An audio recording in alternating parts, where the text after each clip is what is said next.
quiet rural settlement of Lansdowne Station, tucked deep inside Pictou County, Nova Scotia. Two small children were heard laughing, giggling, swinging, alive. By 9:39 that same morning, just 40 minutes later, they were gone. 6-year-old Lilly Sullivan and her 4-year-old brother Jack vanished from their own fenced backyard in broad daylight, surrounded on all sides by dense, unforgiving Canadian wilderness. No screams, no struggle, no witnesses, just silence where laughter used to be. What unfolded after that silence became one of the most bewildering, heartbreaking, and deeply disturbing missing children cases in Canadian history. Search operations clocked over 12,000 hours of boots-on-ground effort. Cadaver dogs swept the terrain. Underwater recovery teams dragged rivers and waterways. Over 1,000 tips flooded investigators. 12 search warrants were executed. 7 individuals submitted to polygraph examinations. And yet, nearly 1 full year later, there are no arrests, no confirmed sightings, no bodies recovered, no clear explanation for how 2 young children could simply cease to exist from their own backyard on an ordinary spring morning. Tonight, we are going deep into every layer of this case. The brutal terrain that swallowed every clue, the physical evidence that was found, and what it may be telling us, the investigation that refuses to close, and the theories, some heartbreaking, some chilling, about what truly happened to Lilly and Jack Sullivan. But before we go any further, if you haven't subscribed to True Crime Vault yet, do it right now and hit that notification bell. This case is still actively developing. New information surfaces regularly, and we cover it with the depth and detail you simply will not find anywhere else in mainstream media. Hit that like button. It pushes this content to more people who care about finding answers for these children. And drop your thoughts in the comments as we go. What you believe happened? Was this a tragic accident or something far darker? Let's work through this together. Lansdowne Station is not the kind of place you find on a tourist map. It barely registers on most maps at all. A community of fewer than 100 people buried inside Pictou County, Nova Scotia. This is rural Canada in its rawest, most unforgiving form. Heavily wooded terrain stretches in every direction. Homes sit far back from long, winding dirt roads. Cell service is spotty at best. The landscape is a maze of thick brush, fallen timber, swampland, and waterways, including the nearby Middle River, that make movement difficult even for able-bodied adults. This is not a neighborhood with sidewalks and streetlights. There are no corner stores, no passing traffic, no casual bystanders. Your nearest neighbor could be hundreds of meters away. Strangers are noticed immediately. Everyone knows everyone. Life here moves slowly, until it doesn't. Lilly and Jack Sullivan live with their mother, Malia Brooks Murray, 27 years old, and their stepfather, Daniel Martel, 34, in a house on Gerlach Road, set back from the main road and wrapped almost entirely by wilderness. The backyard was fenced, a deliberate boundary between the children's play space and the vast woodland pressing against the property line. Also living in the home was the couple's youngest child, baby Meadow, just 16 months old. And stationed in a camper trailer behind the main house was Daniel's mother, Janie Martel, who had moved onto property to help with childcare and household responsibilities. Lilly Sullivan was 6 years old, energetic, social, fiercely imaginative.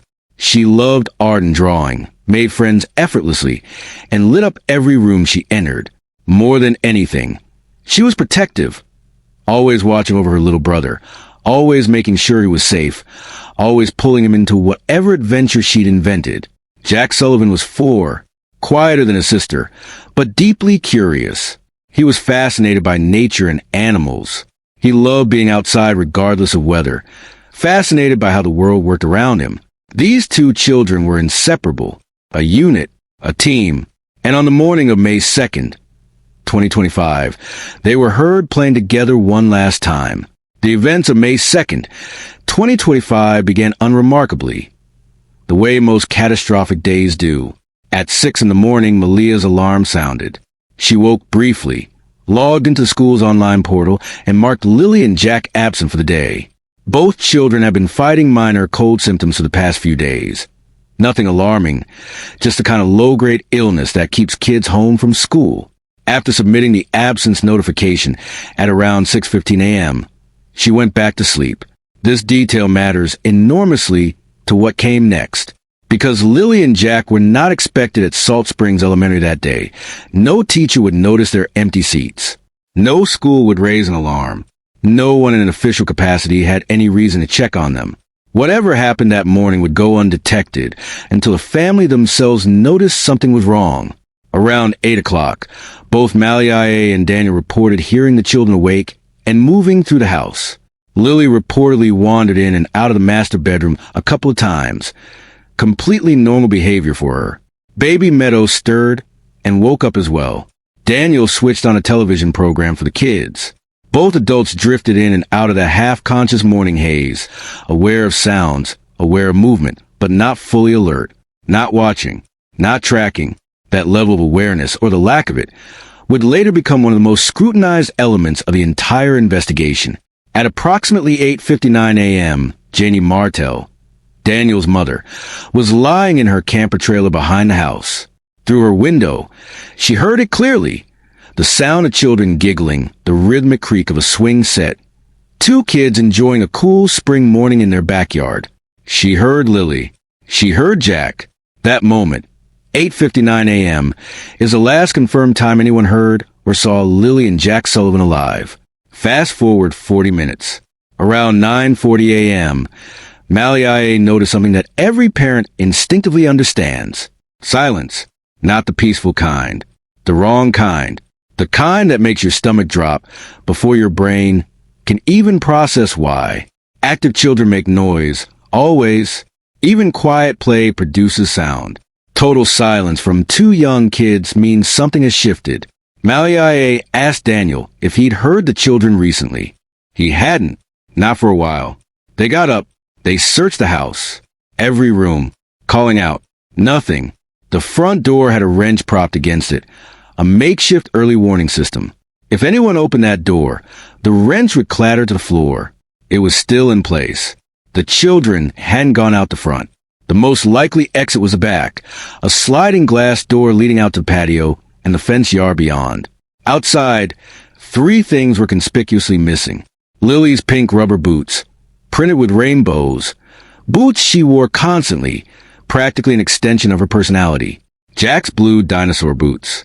And Lily's strawberry-printed backpack, a small child's bag she carried everywhere like it was her most prized possession. The children had dressed themselves. They grabbed their things. They had walked out that back door on their own. At 9:41 a.m., just 60 seconds after Mallory first registered the silence, she called 911. Royal Canadian Mounted Police responded with remarkable speed, arriving within minutes to assess the scene. What they found raised no immediate red flags of violence. No forced entry. No signs of a struggle. No visible disturbance inside the home. The working theory crystallized quickly. The children had wandered out of the yard and into the surrounding woods. It was plausible. Rural children explore. Wilderness is right there. Steps from the back fence. Curious kids sometimes slip away before anyone notices. But what followed would shatter that working theory piece by piece. Within hours, the search operation had exploded in scale.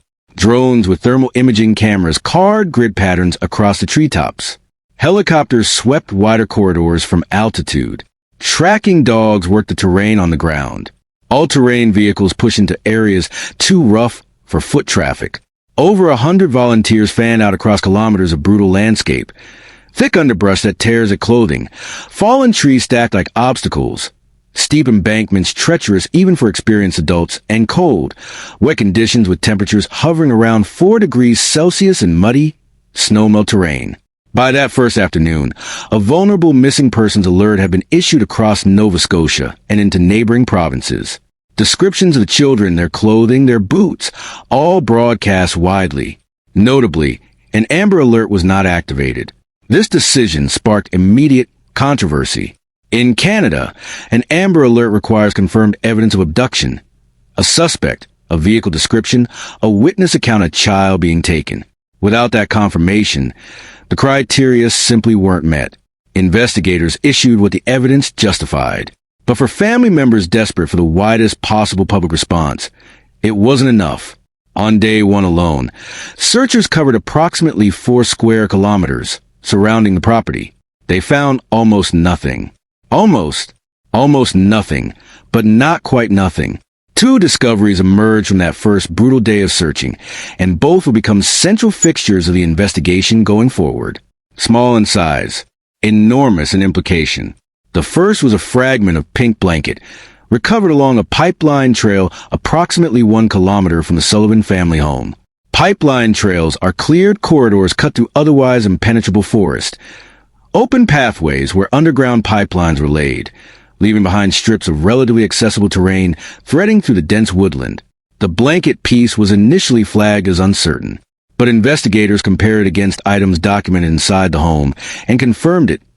This fragment belonged to Lilly. She had a pink blanket she carried with her constantly, the kind of comfort object children form deep attachments to. A piece of it had ended up a full kilometer from her back door. How did she carry out there herself, moving through the woods until it snagged on brush and tore free? Was it deliberately placed there by someone trying to create a trail, a breadcrumb pointing searchers in a specific direction? The rest of the blanket was reportedly located later near the end of the driveway, though public reporting on that discovery remains frustratingly vague. The second discovery came from the same pipeline trail. Boot prints. 2 distinct sets of child-sized impressions pressed into rain-softened mud. One set bore markings investigators believe were consistent with Lily's boots. UK size 29, Canadian size 11, with a tread pattern that appeared to match. Police documented everything meticulously. They photographed, they measured, they preserved, but they stopped short of publicly declaring a definitive match. And there's a reason for that calculated caution. Locking onto a theory too early in a major investigation can blind you to evidence that points somewhere else entirely. Then the rain came. It moved through the area during those first critical search hours and erased whatever scent trails might have existed. Search dogs are extraordinary instruments of detection, but they need scent to function. Rain dissolved scent rapidly, washing into ground and away. Canine teams picked up traces near the house, followed them a short distance toward that pipeline trail, and then nothing.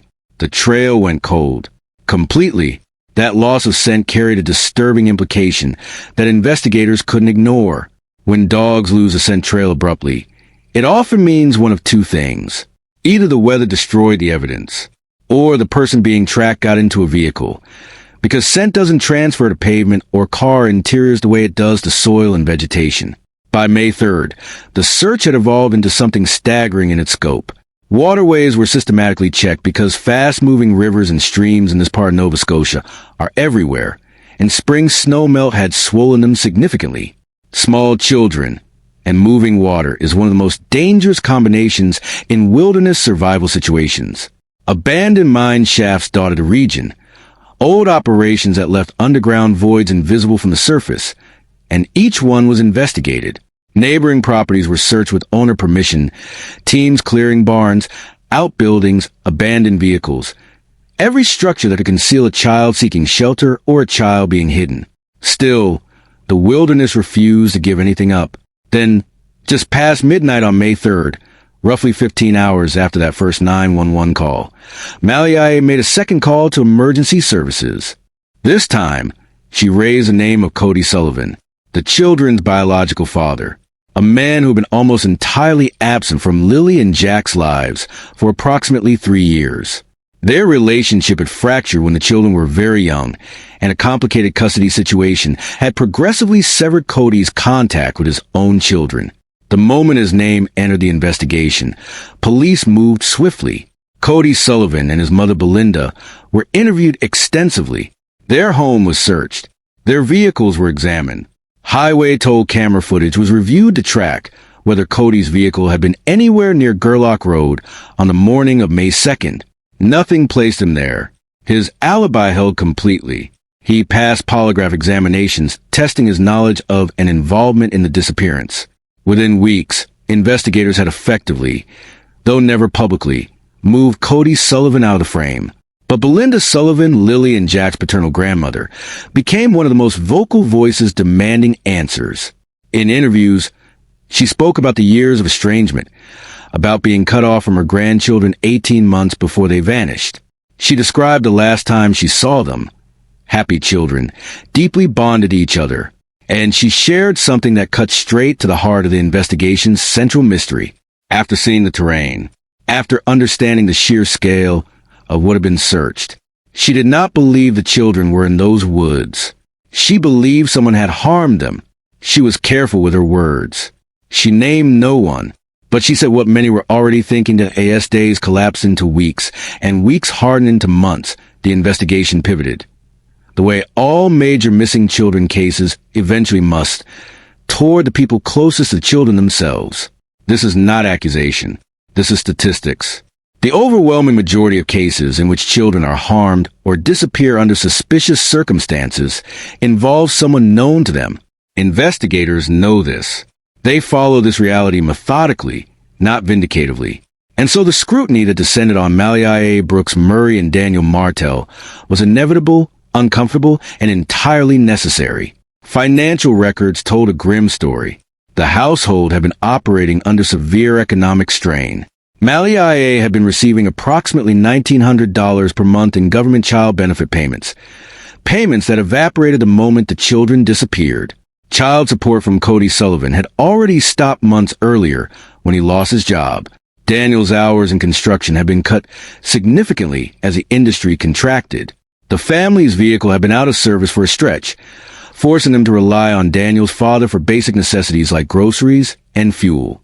This was a household under genuine, grinding financial pressure, the kind of pressure that warps judgment, the kind that creates desperation.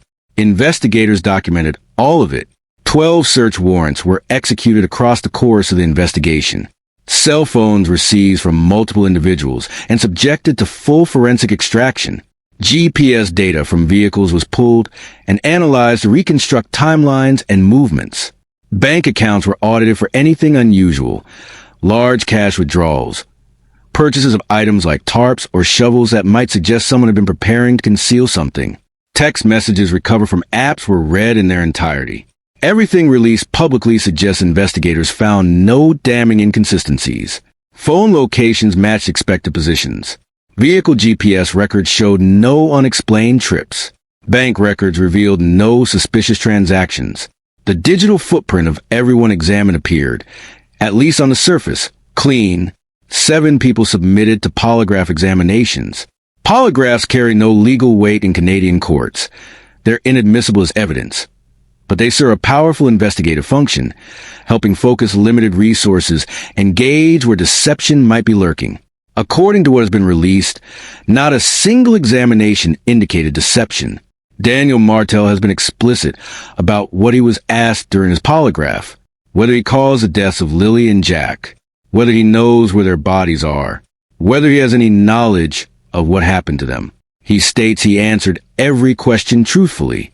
He states the results showed no deception. Mallory reportedly underwent an examination as well, though details of her session have not been disclosed publicly. The Royal Canadian Mounted Police has never publicly named either Mallory Brooks Murray or Daniel Martell as suspects. Their language has been extraordinarily careful, referring to them as family members, never attaching the loaded labels of person of interest or suspect.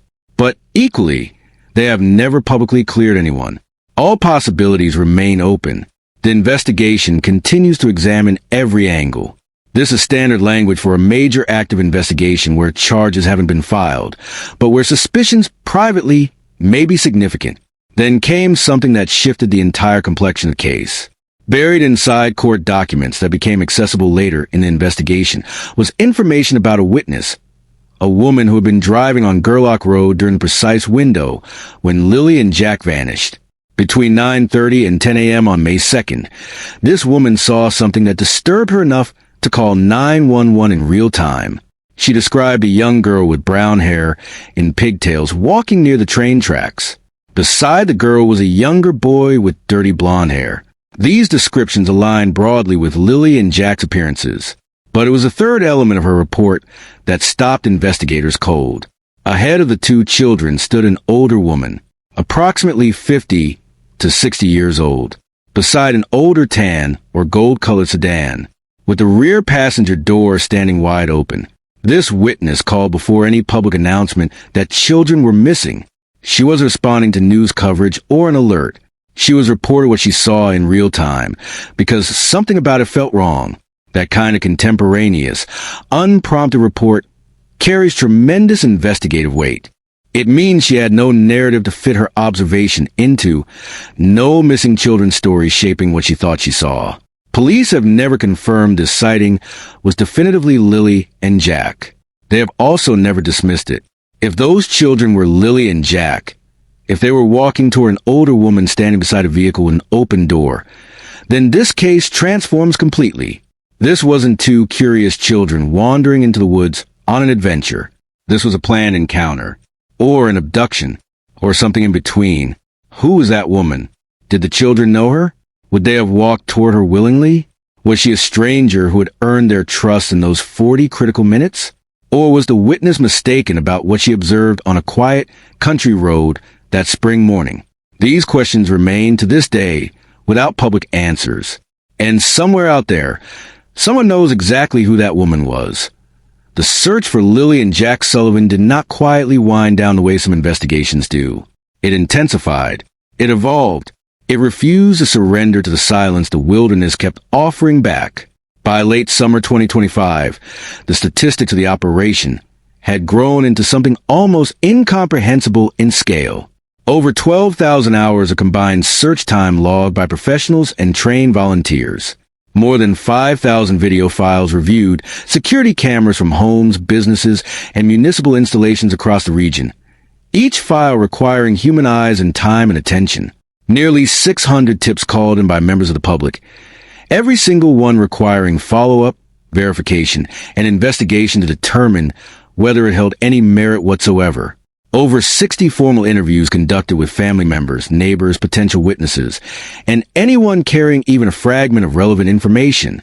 11 specialized investigative units deployed, bringing expertise in forensics, digital evidence, behavioral analysis, and search and rescue. And a provincial reward of $150,000 offered for information leading to the children's whereabouts or to arrests in the case.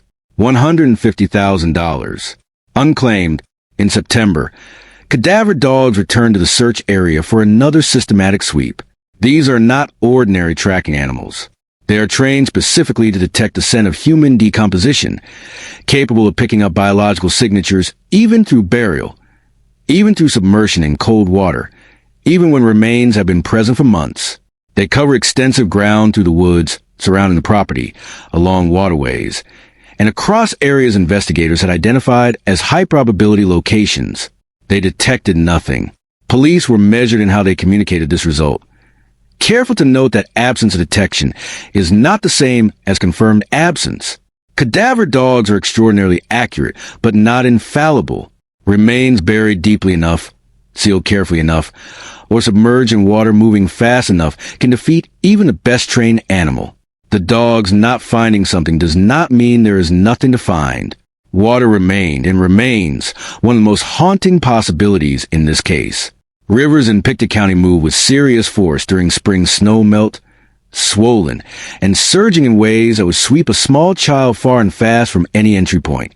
The waterways connect progressively to larger bodies of water that eventually reach the ocean. An underwater recovery team had already searched Middle River in early May using side-skin sonar and divers checking the river bottom in areas near the property. They found nothing, but water searches carry an inherent incompleteness. Deep spots, submerged debris, constant currents shifting the riverbed. A water search can cover a corridor thoroughly and still miss what it's looking for. In the fall of 2025, a volunteer organization called Please Bring Me Home traveled from Ontario to Lansdowne Station specifically to renew the ground search. Approximately 40 civilians participated, covering vast stretches along Middle River and revisiting locations that had been searched months earlier during different water and weather conditions. The theory driving their effort was sound. Water levels had changed dramatically since May, potentially exposing areas that had been inaccessible or underwater during the initial search window. If remains had moved downstream, fall conditions might finally reveal what spring had concealed. The volunteers found several items that temporarily ignited hope. A boy's t-shirt with distinctive design markings that appeared potentially significant. Photographed, sent to RCMP, shared with family members. The family did not recognize it. A weathered blue child's bicycle discovered in the woods. A blue blanket, different from the pink fragment found earlier. And one detail that raised immediate eyebrows, an old geocaching kit with Daniel Martel's name written inside it. Geocaching is an outdoor hobby using GPS coordinates to locate hidden containers. The kit appeared aged, weathered, almost certainly predating the disappearance by years. Investigators documented it. They noted it. They ultimately stated it was unrelated.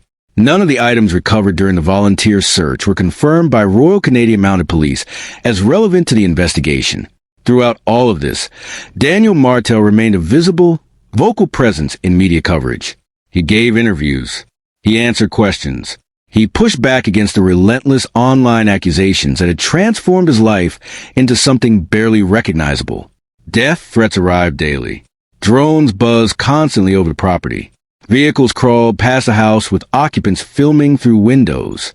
He described being unable to appear in public without being recognized and either confronted or recorded. He maintained, consistently, repeatedly, on the record, that he had nothing to do with what happened to Lilly and Jack, that he cooperated with every request investigators made, that he voluntarily surrendered his phone, his DNA, his time, his answers, that the form collected when his DNA sample was taken had the box for no criminal involvement checked by the investigators themselves. Malia Brooks Murray said almost nothing publicly after the earliest days of the case.